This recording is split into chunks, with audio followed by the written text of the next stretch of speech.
So in this video, I'm going to show you how to check the oil level on this Jaguar 2016 FX35T.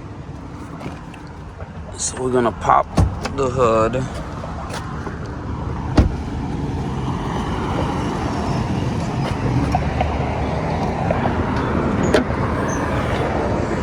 So as you can see in here, normally your dipstick would be around here somewhere, but there's none here. So we have to do it from inside the car.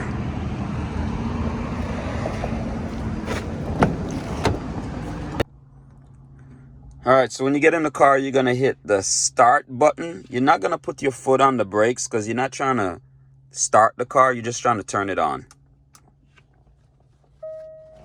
So once it turns on, we're gonna be controlling everything from this menu button here, and we're controlling what's in the dash over there. So from the menu button,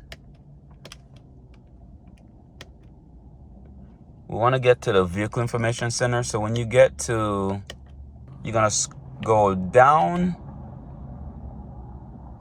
display setting, vehicle information. Once you get there, you're gonna click OK.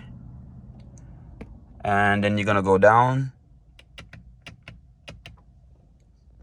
to your oil level and click OK.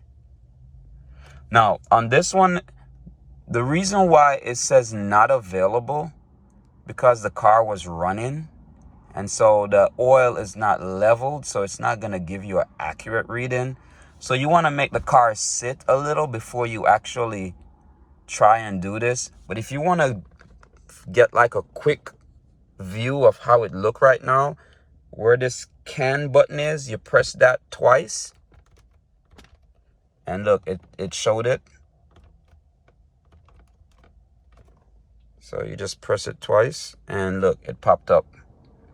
But you have to wait a little so the oil can level off, so you can get an accurate reading of what it is. So you want to press this again and it's going to still say not available until it comes on by itself. Then that will actually give you an accurate reading of what the oil level really is. So that is it on this one. Thanks again.